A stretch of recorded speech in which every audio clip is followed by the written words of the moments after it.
Hello, everybody. My name is Corey Rosen, and you're listening to the Story Podcast. Today we are out in Nashville, Tennessee, ready for the Josie Music Awards, and I have Mr. Derek Lester with me today. How you doing?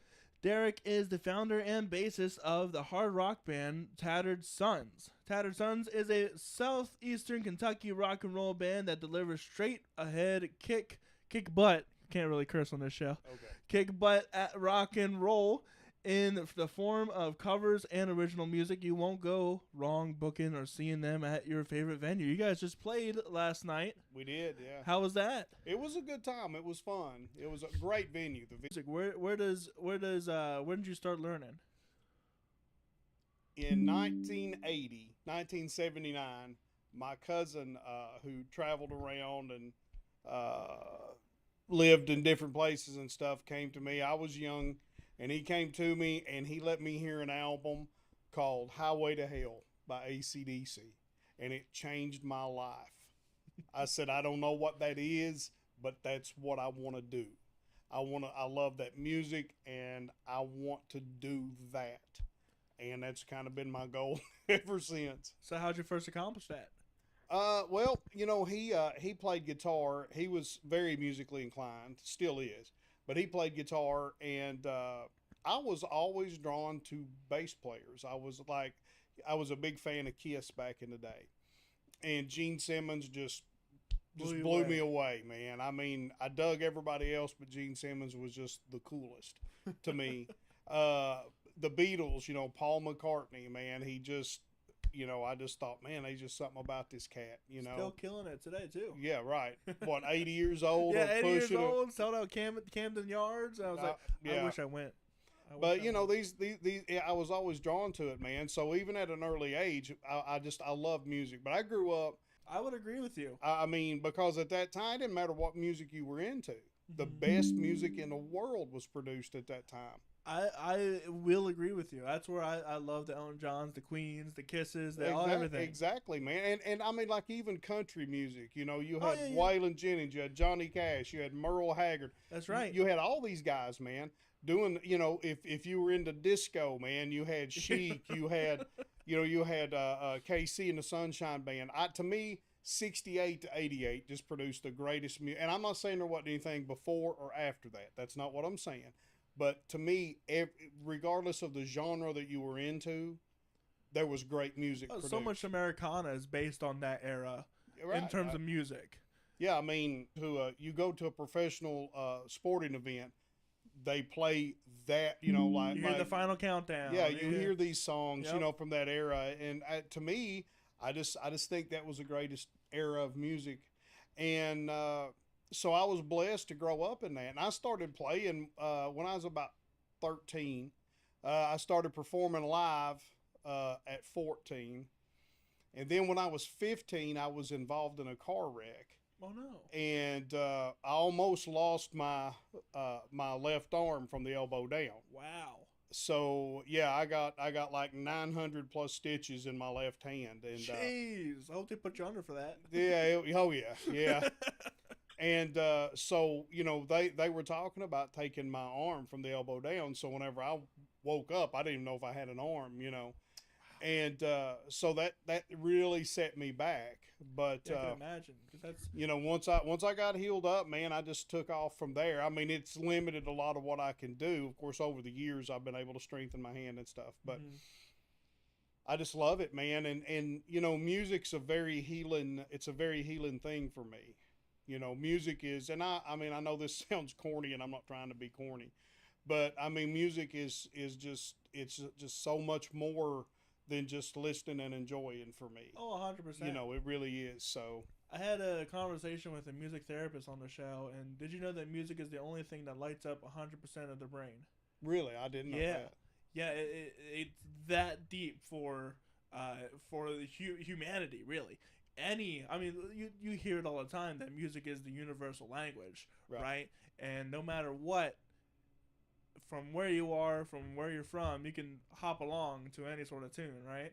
Exactly. Right? And you can get the message or get the vibe or whatever else. Right. Yeah. Well, I mean, it makes sense. It makes sense to me too. You know.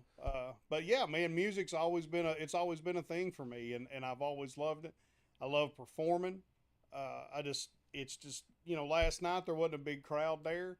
But the few that were there, it's like our singer said, we were few, but we were mighty.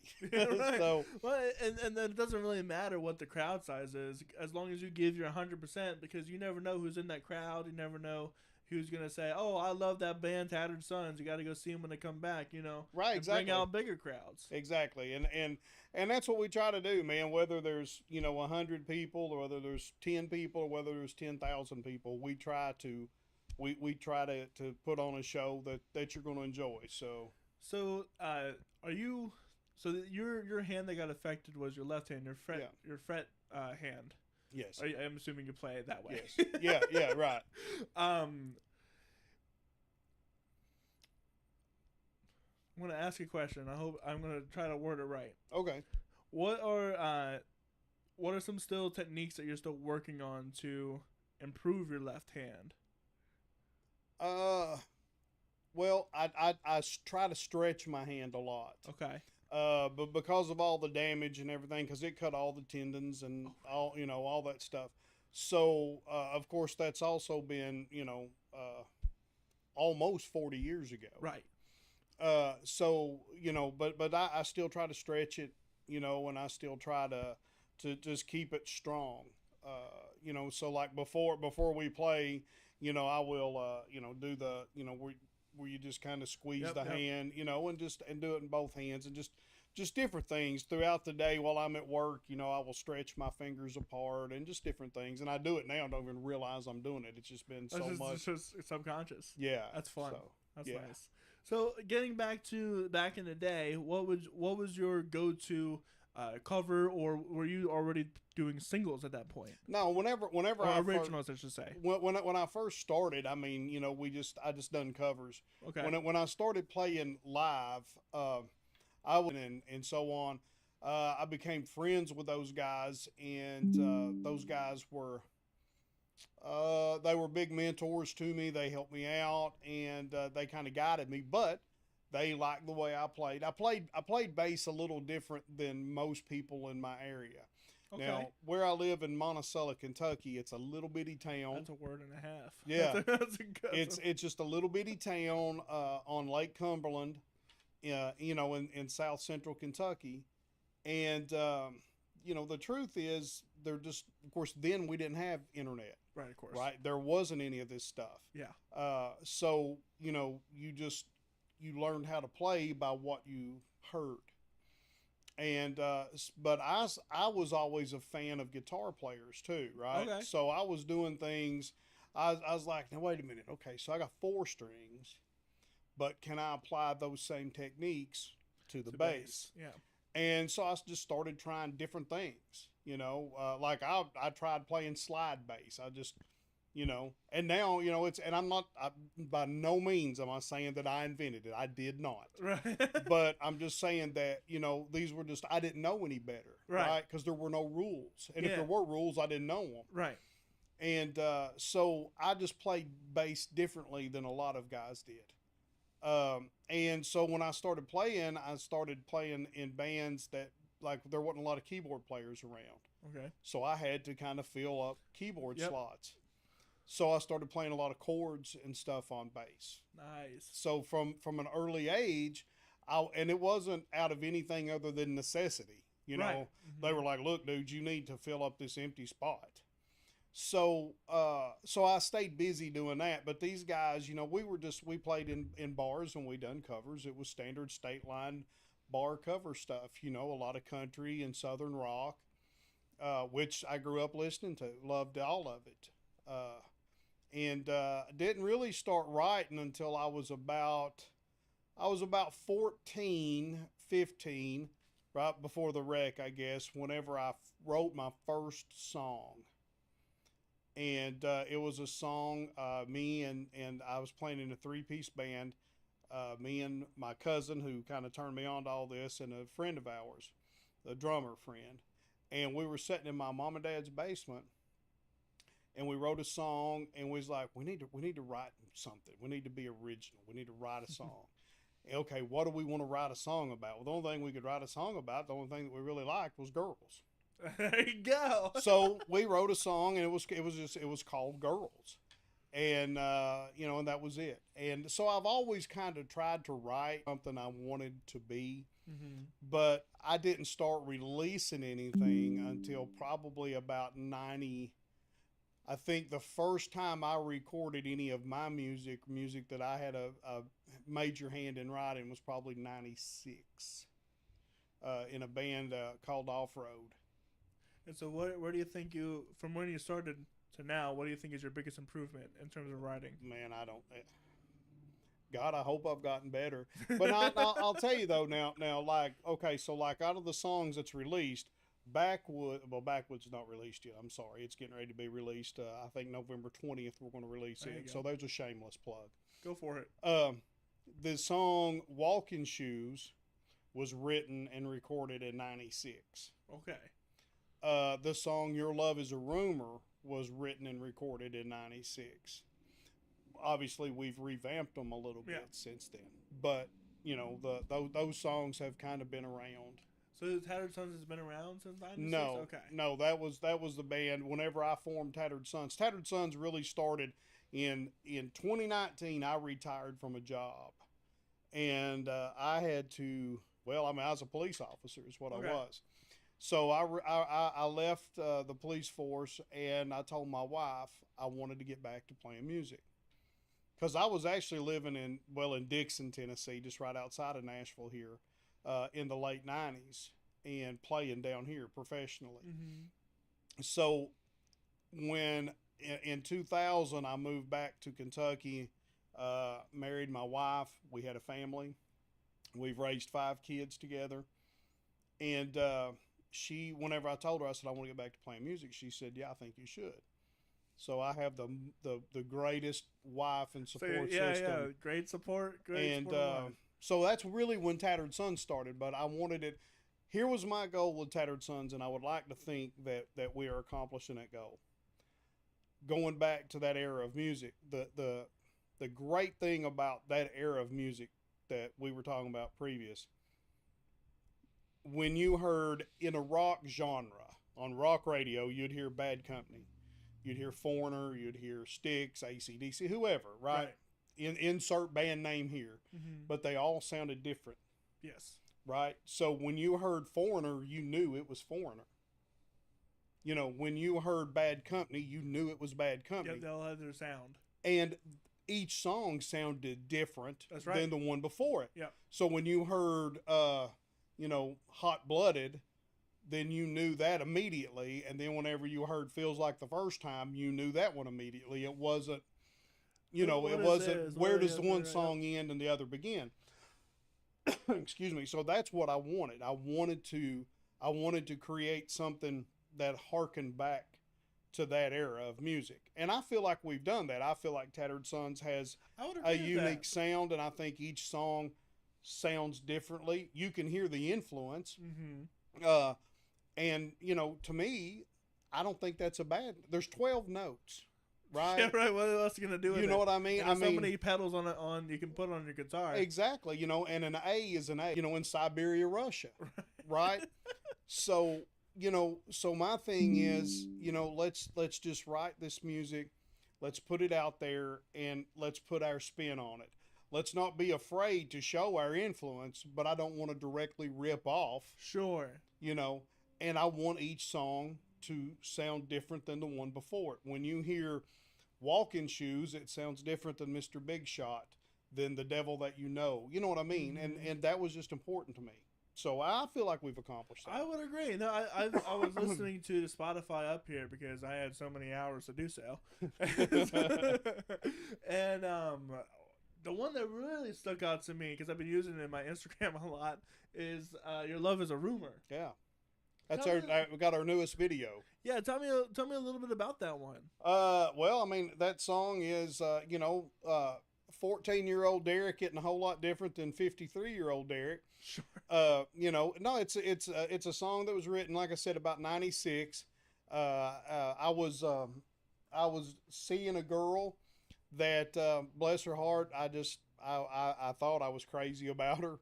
And I could not keep her attention. Mm. I had her attention sometimes, but other folks had her attention as well. And so I mean, this is what it's about. It's about a girl. I'm not dogging her. I'm not ragging her. It's just, lyrically, I think you can listen to it and you can go, yeah, that makes sense. And I think we've all been there. Well, let's take a listen to it. This is Your Love is a Rumor by Derek Lester.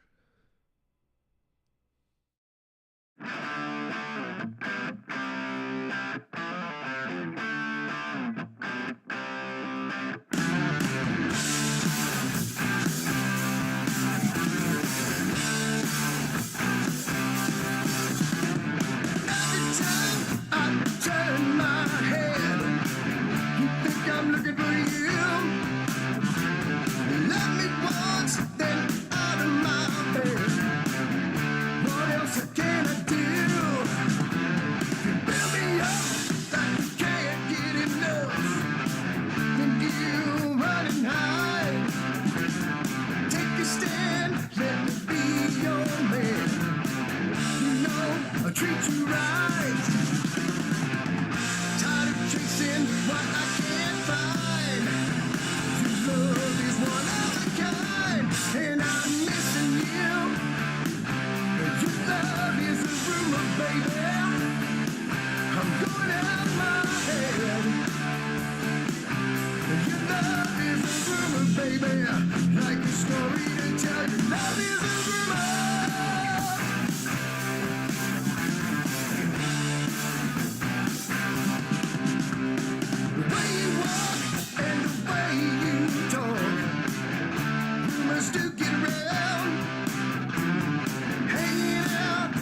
So-called friends, they just wanna take you down. I'm all by myself. You're out running with someone else, and I'm missing you. Your love is a rumor, baby. I'm going out of my head. Your love is a rumor, baby. Like a story to tell. Your love is a rumor.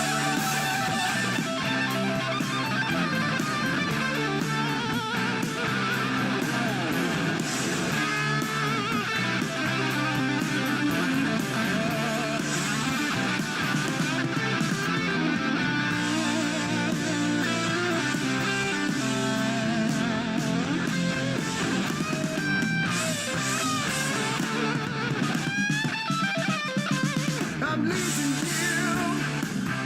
Your love is a rumor, baby. I'm going out of my head. Your love is a rumor, baby. Like a story to tell. Your love is a rumor. Going out of my head. Your love is a rumor, baby.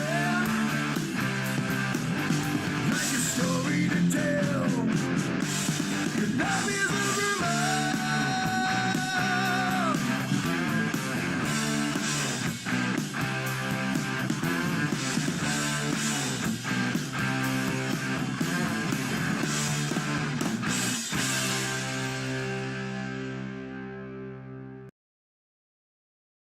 And that was Your Love is a Rumor by Tattered Sons. Yes.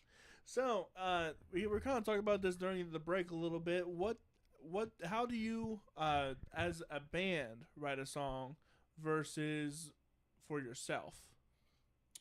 Well, or how do you the decide? majority of all the songs that we have released thus far that we have been songs that I have written or co-written. Okay.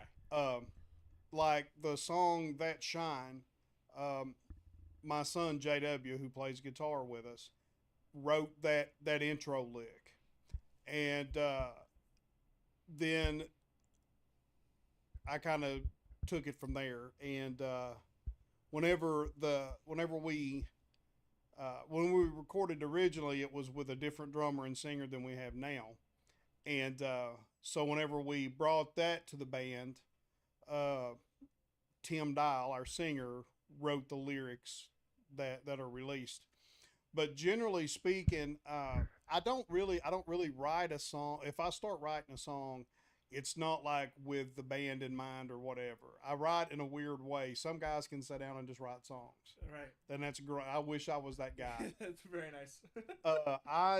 What I have to do is I just kind of get an idea rolling around in my head, and then whenever it decides that it's time, we just go. And I hope whenever that happens that I'm kind of by myself, because when I hear it, I start hearing the guitar line, bass line, drum line, some vocals, and I'm just like, if I'm in a room with the guys or whatever, I'm like, okay, play this, and I may need you to play it for 10 minutes. Just don't change it. I need that. And then you play this. And you know what I mean? And, I start to kind of sound a little bossy, and I don't mean to, but I have to get it. Once we get that, then we'll work with it and do what we got to do. But I have to get that much. But most of the time, it only happens when I'm by myself. So I start writing, and whenever the song's done, I present it. And that's what we're getting ready to do now that JW's back from deployment. He and I are working on some songs. Tim has a couple of songs, and so we're getting ready to try to all get in the same room and start throwing these songs out there and just seeing what sticks. So, you said Tattered Sons is your baby. Yeah. Where do you want to take it? As far as it'll go. What would be your dream venue to play in? Where you say, okay, I made it now. Man, to be honest with you, there's probably a couple. Okay, go for it. I think to be able to play the Grand Ole Opry would be amazing, just because when I was playing professionally here in Nashville at the we done a show at Tootsie's. Mm-hmm. And we were a country southern rock just band. there today. Yeah, I've not been in it since we played it, and that was years ago. That was probably 98, and I think 98 or something, 98, 99. And but they took us on a tour of the Ryman. Of course nobody was there, Sure, but we got to walk out, and I stood on the stage, and I mean, and it's a powerful moment, when you stand there, because like I'm the biggest Waylon Jennings fan in the world. I think Waylon is just, to me, man, Waylon was just, I just think he was just the best. And, so you're standing there and you realize that this is where all these cats have stood, So, just like tonight over at the Josie's, if we were to be lucky enough to win an award, to walk up there on that stage is a big deal. Yeah. But to play that stage would even be cooler. Bigger. To play the Whiskey, because the 80s Sunset Strip, all that stuff, the Whiskey or Gazzari's or Rainbow, any of that stuff out there would be awesome. I don't even know if I know the Whiskey's still there. I don't know if Gazzari's still there. I think Rainbow's still there. But I don't know. I think the Opry, the Whiskey, to play Red Rocks would be cool. Okay. Just because it's just a cool, cool natural venue, But the truth of the matter is, and I'm not trying to be corny, and I know this sounds like, oh wow, Derek, this is this, whoever wrote that answer, is really cheesy, but it's the truth. Honest to God, I feel every time we play, every time I perform anywhere, when people come out to see us play and see me play and pay money, it's absolutely, I'm honored that they would even think about take their time. Because, time's the one thing that you don't get back. Right. You don't get that back. So if you spend your time coming to see me and my band perform, you're the hero here. You know what I mean? Yeah. I mean, we're just a bunch of dancing monkeys on strings up there, But that's the truth, man. That's the way I look at it, and I'll be honest with you. That's why this stuff, like these VIP meet and greets, I just don't understand it. I don't get it. I know people like, well, that's the only way we can make money. Fine. But you're charging somebody to write your name on a piece of paper? Right. I'm sorry, man. If somebody wants my autograph, it takes me 3 seconds to sign my name. And if I can't do that for somebody who just paid X amount of money to see me perform, then I'm the dick. Right. That's just the way that I see it. Fair enough. But Yeah. So speaking about the Josies, what are you nominated for?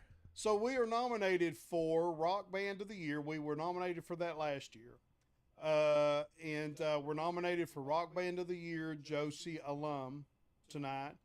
We're nominated for Song of the Year with That Shine and Video of the Year performance for That Shine. So, I think we should take a listen to That Shine, it sounds like. It's a nice segue, wasn't it? Yeah, so what's it about? Really, it's just about being positive, man. I mean, right now, the world is just in a crazy place. Right. And this song is just about positivity, man. It's about, look, let's just get up and keep doing what we're doing. Let's not get caught up in everything. And the truth of the matter is, man, we're all in this together. 100%. So regardless of what you believe, we're all in this together. So let's just try to help each other through it. Let's take a listen.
Show you how, child.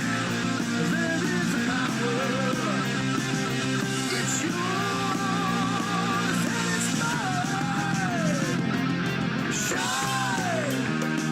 At first you rise, then you shine. Have to shine when things ain't going right. I gotta shine. Turn this darkness now to light. And when you shine, it's the soul that shines the light.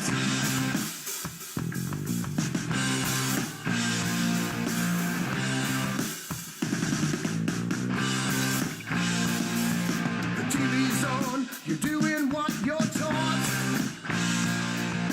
Running here and there, still hear that same old talk. Our brothers feeling that our mothers feeling sad, not this time. I know you feel it. You're the shining starry night. When we shine, that flame burning bright. My brother shine, not the hateful evil eye. Our mama shine, keeps us shining on so bright. Our papa shine, let it shine so bright.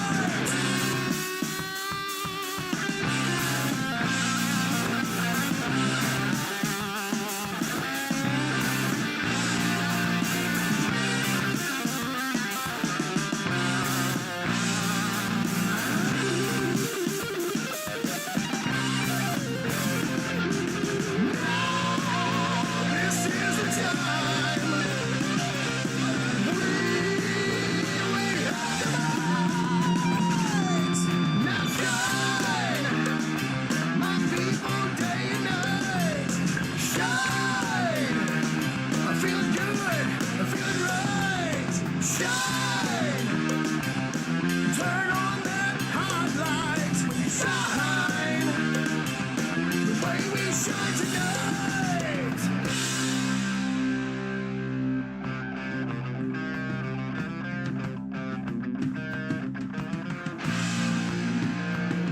When you shine,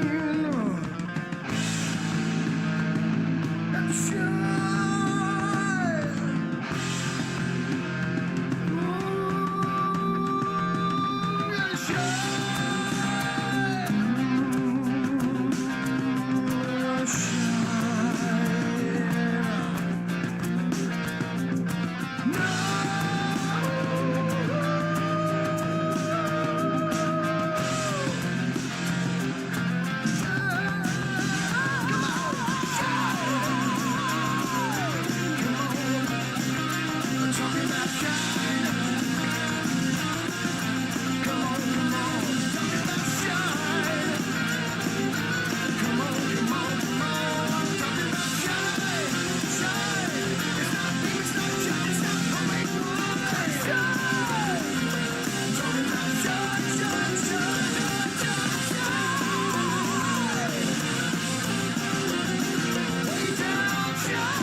And that was That Shine, that is nominated currently today Yes. for 4 awards, you said? 3. 3. Well, Sorry. actually, that's nominated for 2. We're nominated for Rock Band of the Year. Yeah.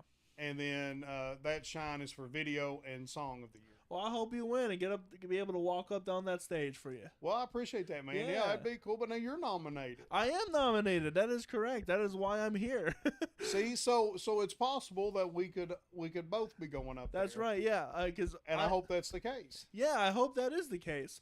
A little bit of backstory of how I met Derek. We were involved in this group, Sparky Top 10 talent show, or I'm not. It's a jumble of words that I can't get quite right. Yeah. Sparky's Top 10 Talent. Yeah, thing. Yeah, something. Yeah.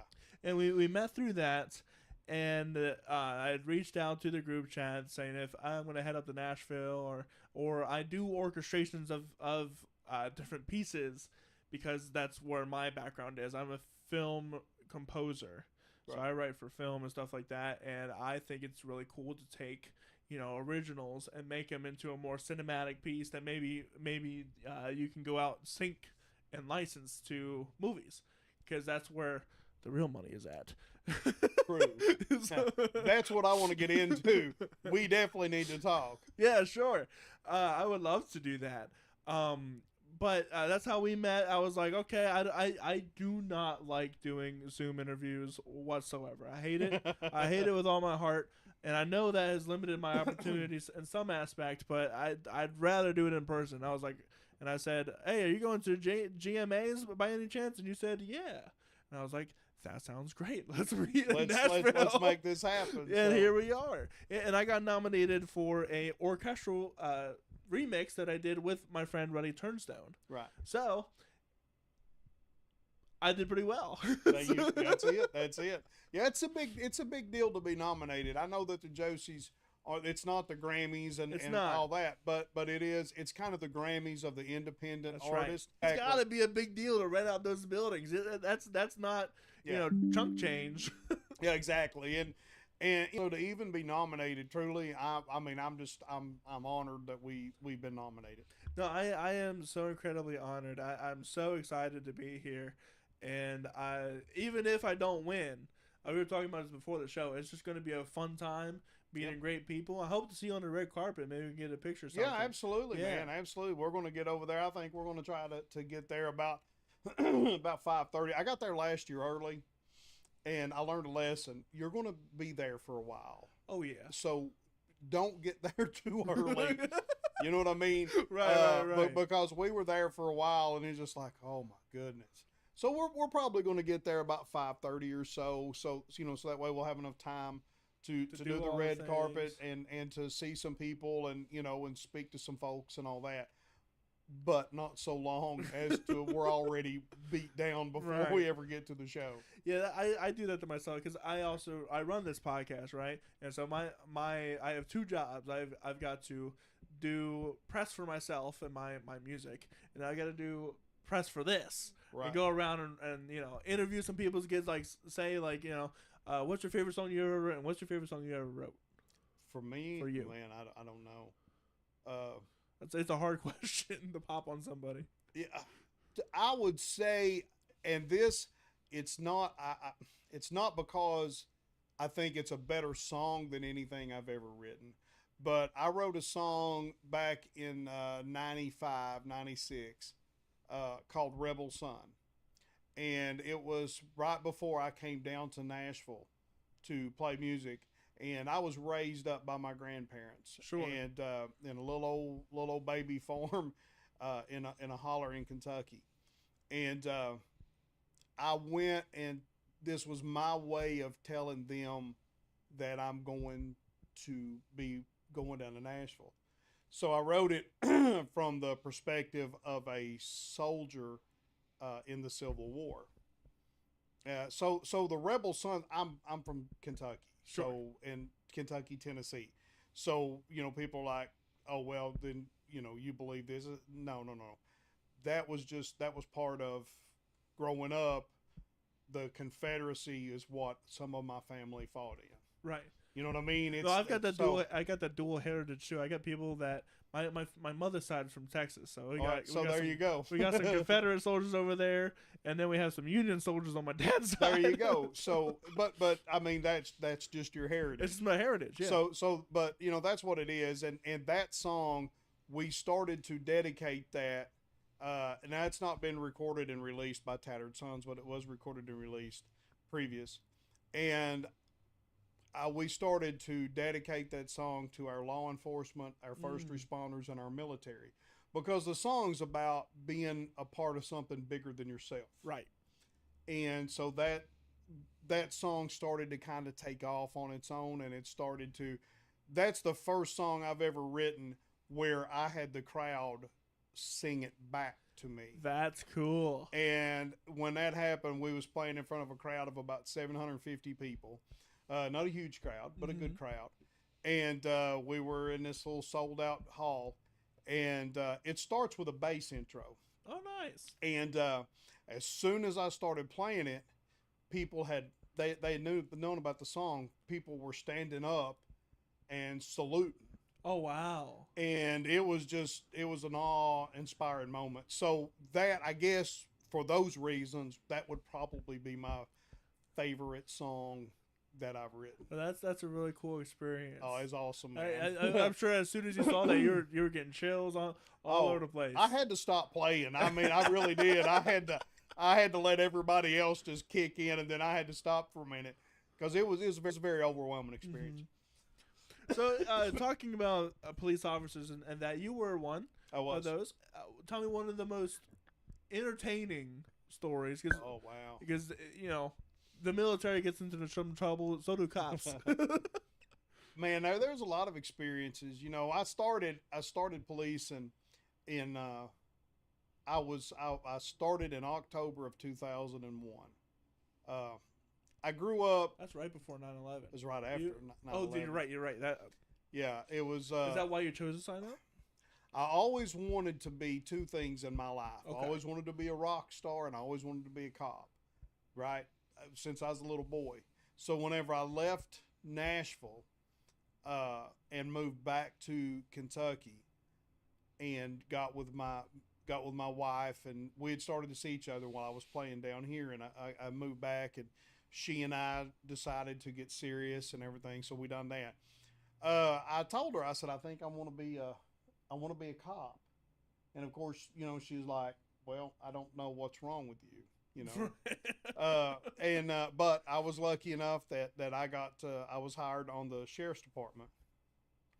And so from 2001 to 2019, so 18 years, I was there.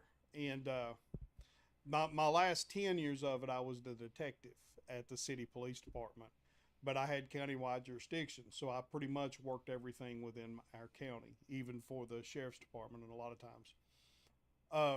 So, yeah, man, I saw a lot of terrible things, terrible things. But I saw a lot of funny things. All right, so like, do you?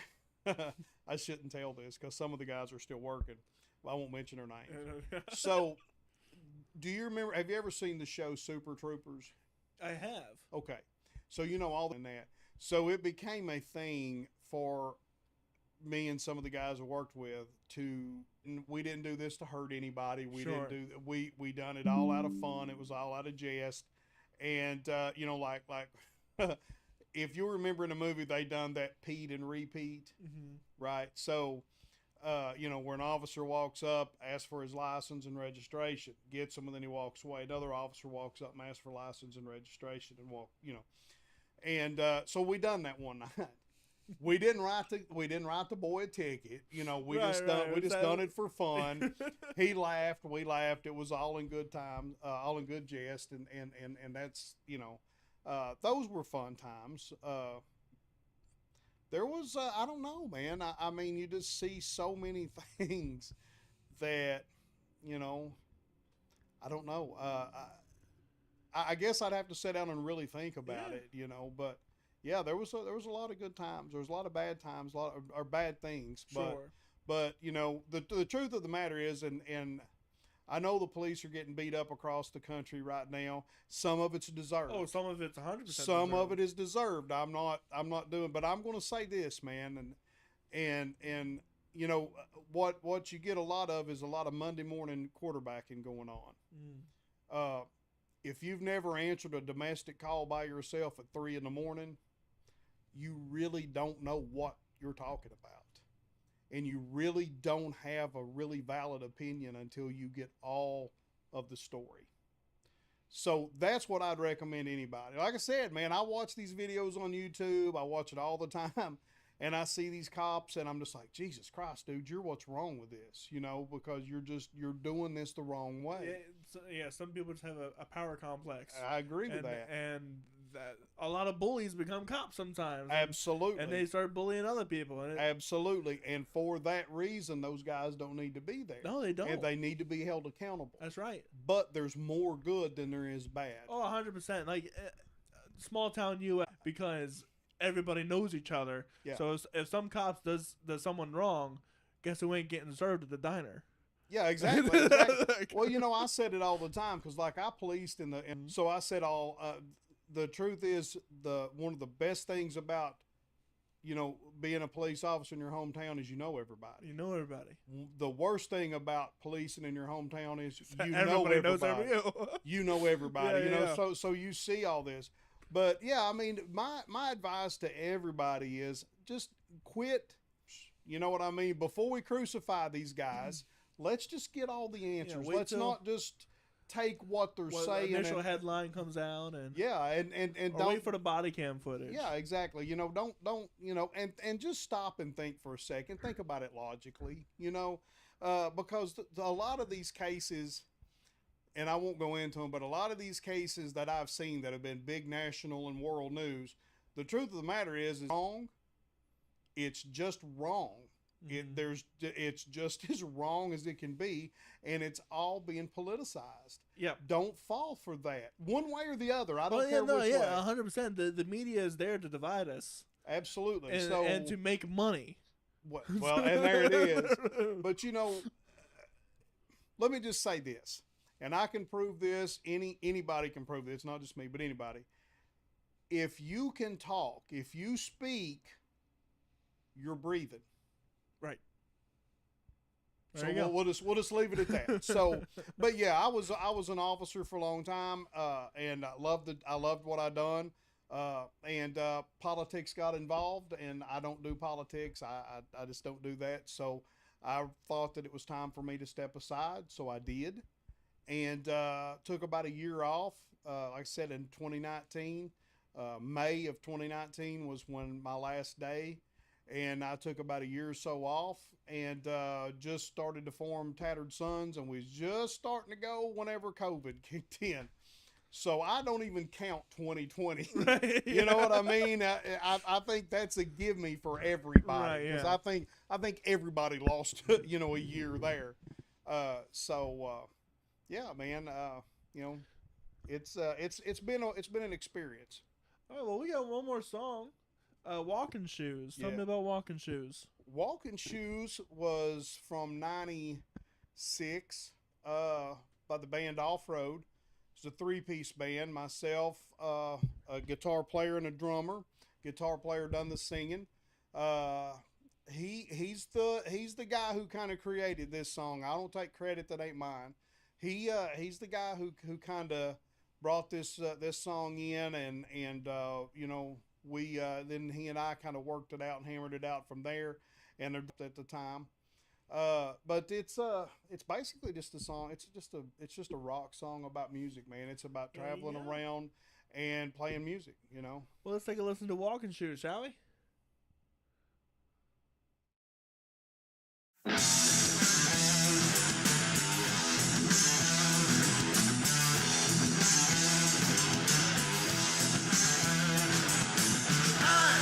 Heading down the highway, straight into the midnight sun.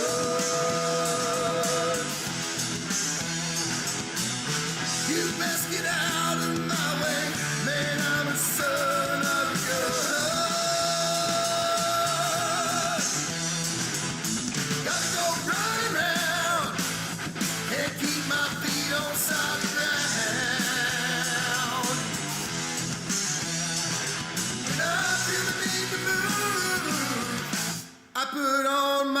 walking shoes.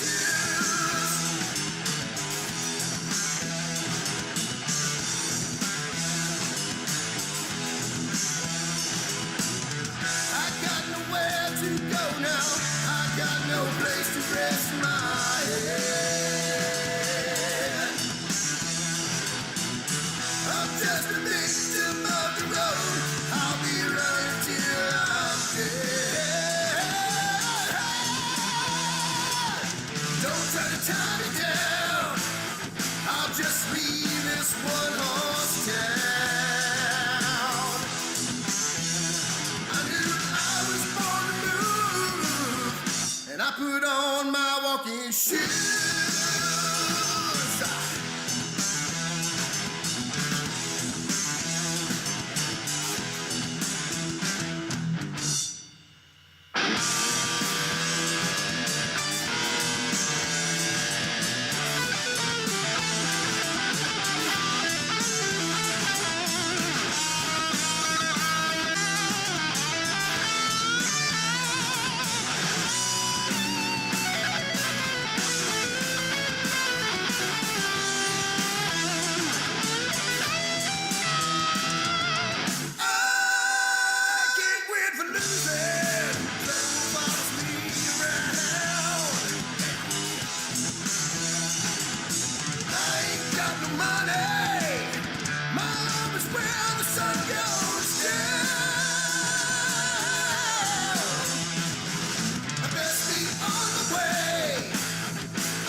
When I put on my walking shoes.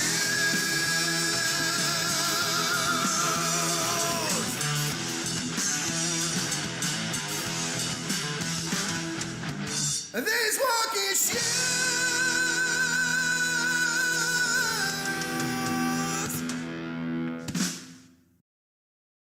And that was Walking Shoes.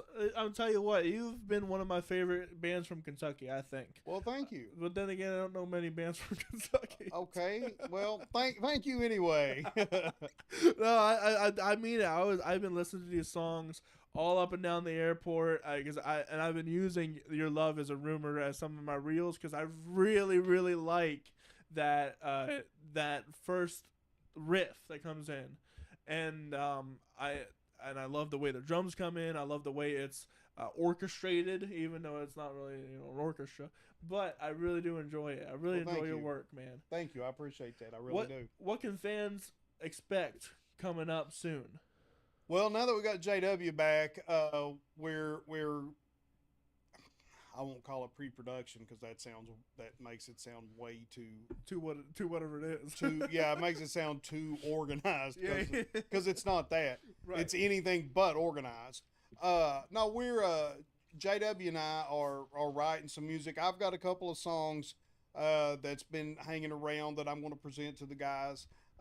Tim, our singer, he's got a couple of songs he's telling me last night that he's going to present to us.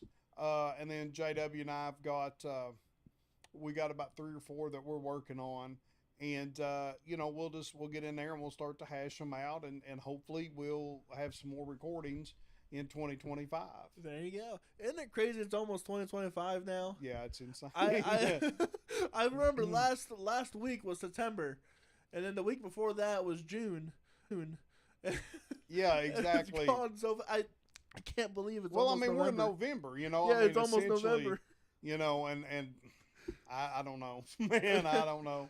I don't like it. I don't like how time is getting faster. Well, I mean, it's just flying by, man. But you know, the truth of the matter is if there's one thing I've learned, man, it's do not complain about getting older. Oh yeah. Because there's a lot of people who never got that opportunity, you know, and in light of recent events in my life, I'm appreciating that even more. You know, it's just enjoy it. You know, it flies by, but I mean, at least you're here to experience it. And another thing is that you never know when you're gonna pick up your next big thing, right? A lot of different movie stars started later in their life, You know, if you're not happy with your life right now, just live a little bit more and you'll figure it out.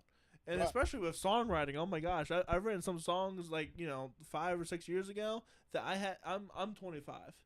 I wrote those songs when I was 19. There are some songs you can't write until you get older. Yeah, exactly. and I mean, live. right. Yeah. You know, well, I mean, that's kind of the thing, you know, that's the thing that I'm looking at. It's like, I saw an interview one time with Dee Snider of Twisted Sister, right? Mm-hmm. And they was talking to him, and you know, of course, Twisted Sister was famous for these big anthems. You know what That's I mean? right, yep. These teen angst and everything. And they're interviewing him, and he's floating in his pool in his $1 million home. And he said it. He said, you know, he said, you know, it's hard to be angry and pissed at the world when you have all this. Right. So, you know, your perspective changes. Yeah. You know what I mean? And yeah, you're right. Some songs you can only write when you're 19, and some songs you can't write till you're 29. That's right. You know, and so I mean that's it, man. I mean, you know, you just enjoy it. And let me say this, dude, I'm the most lucky human being in the world. I have a beautiful wife. I have loving children. I have grandchildren. My life is wonderful. I'm surrounded with great friends and family. If I don't ever accomplish anything beyond what I have, I'm blessed to be where I'm at. So we're not looking for fame and fortune. Sure. You know, would I like to make a good living doing this? Of course I would. You know, I still work a 9-to-5 job, Right. you know, Monday through Friday, and I would love to not have to do that.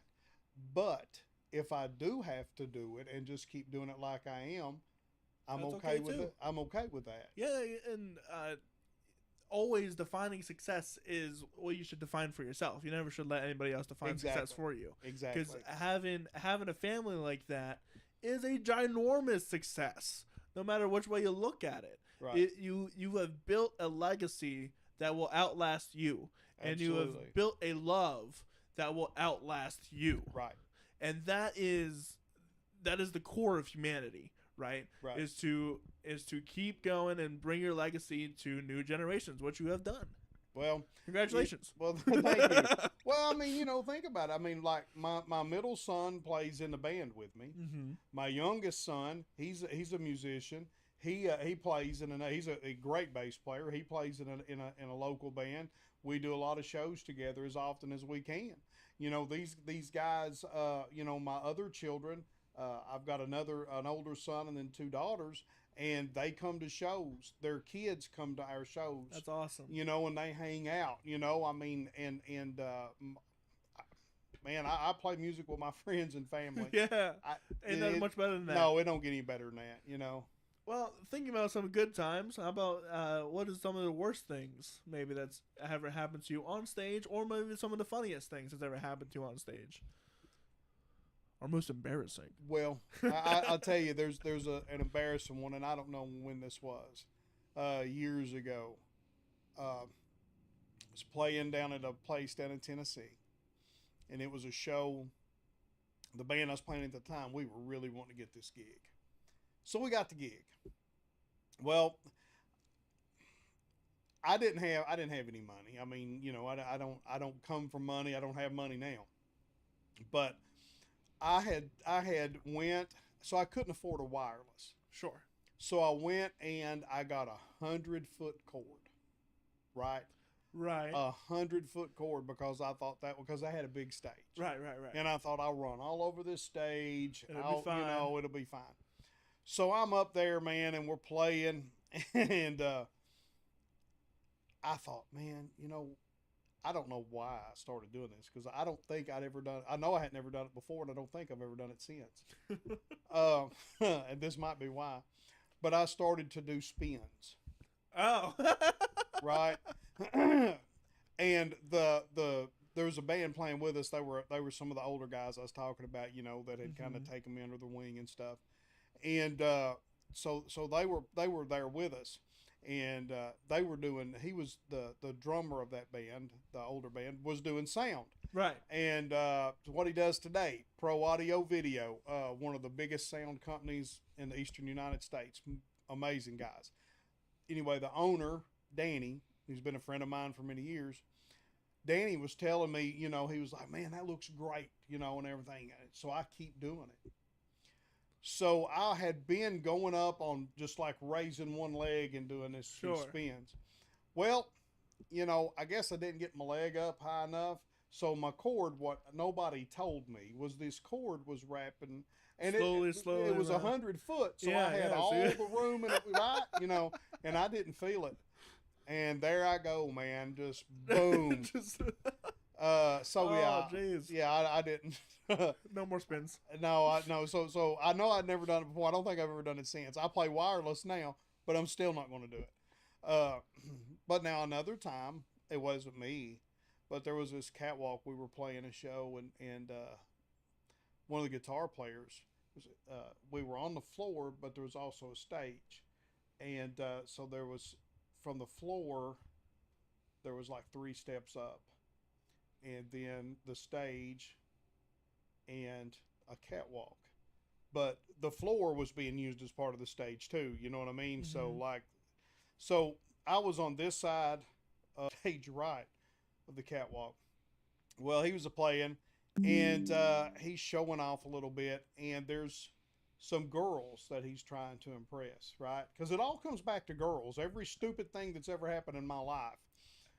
So he looks at, I saw him look at the catwalk. Now the catwalk was about waist high. So I mean, it wasn't like a small, it's sure, waist high or better.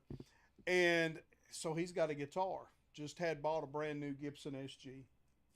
And I saw him look at that catwalk, and then he looked at me, and I thought, oh, he's not going to do this.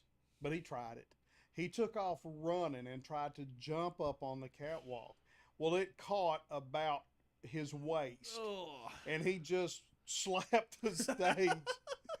And man, he got so mad. That was hilarious. I mean, I'm just glad it's really good because it wasn't me. Right. But I don't know, man. I mean, really, for the most part,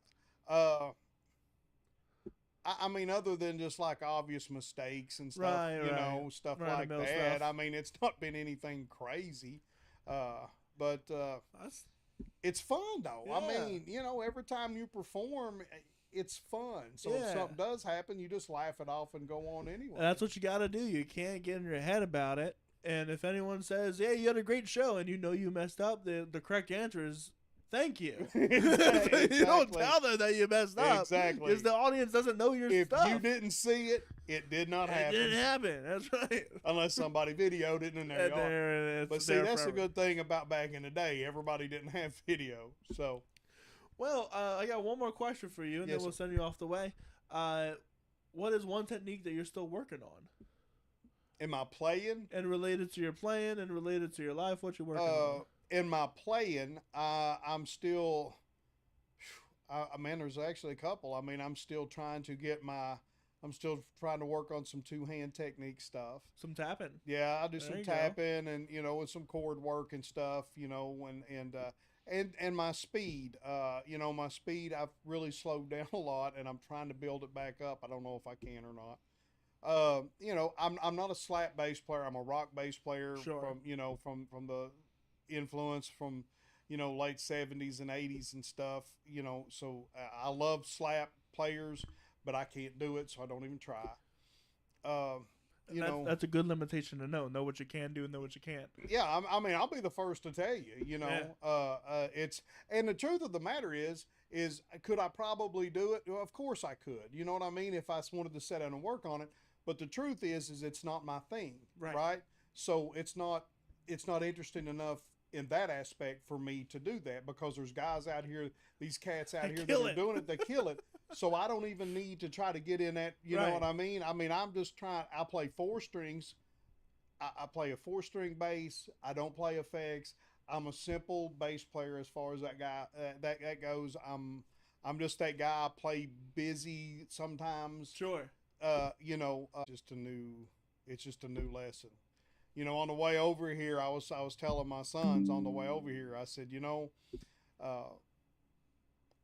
they was like, hey man, this dude's in a hurry. And I was like, you know what? It's his world. Right. I'm just trying to live here.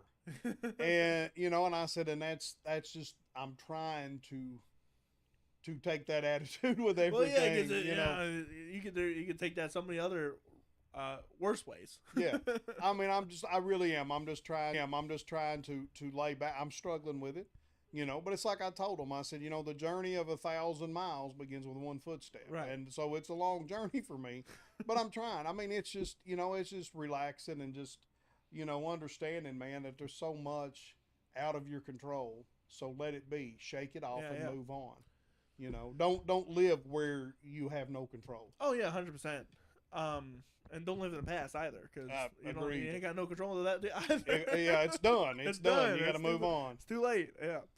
Well, where can people find you at? Man, we've got the band has an Instagram. The band has Facebook And a website. Yeah, we're simple. www.tatteredsons.com. That will take you to everything. We've got a YouTube channel. Please, we would love if we could get people to go follow us, like us, subscribe, do all that. They're a good band. Do it. You know, because that helps, man. You know, It helps. It does. It's a different world. For me personally, I have my own personal. I've got a Facebook and I've got an Instagram. I've got a Snapchat and all that, and I don't know really how to use any of it. But yeah, man, check us out. You know, we're you know, we got a couple of videos out for that Shine for Your Love Is a Rumor. We're working on the Mr. Big Shot video. We're getting ready to release the song Backwoods, which is the last song off of our EP. 4 days outside of Gettysburg, recorded in Dillsburg, Pennsylvania with Anthony Esposito at Obscenic Arts. So we're going to drop that hopefully around the middle of November. Then the EP is going to be available, so you can get, you know, all 4 songs on that. We've got some physical copies of that if you want that. I'll take one. Just hit us up. We got a few shirts and things. We're not the merchandise, Sure. you know, hounds that some people are, but you know what we've got, you know, we'll get it to you. Yeah, man, we're out there, you know, and we're just trying to do it, you know, and you know, hopefully folks will come out. Hopefully they like it, because I can tell you this, it's real. It's not put on. It's not just a big show. We don't pretend to be something we're not, you know. It's even the music sounds very genuine and authentic. Well, thank you, man. Yeah. That's important. That's an important thing to me in a world of so much fake and so much corporate. And we're trying to show that we're not that. Well, thank you so much, Derek, for coming on the show. Thank you, man. I appreciate it, dude. Problem. I've had a good time, man. Yeah, this was a bunch of fun. Yeah. Well, if you want to check out what I do and everything else that happens with me, you can go over to CoreyRosenProductions.com. That's CORYROSEN Productions.com. You can find out all the films and all the music and all the other events we're doing. We have a Super Smash Bros. Tournament coming up. If you like Super Smash Bros, come out. I don't know if this is probably going to hit the crowd in Tennessee and Kentucky. So if you want to make a 11-hour drive back to Pennsylvania, right? Hey, but no, go check out the website and check out all the previous guests that we've had on, and recommend me some new ones if you like, because I plan on coming back out this way and doing more of these out on the road. With all that said, I hope you guys have a wonderful rest of your day, and we'll see you guys later. Bye.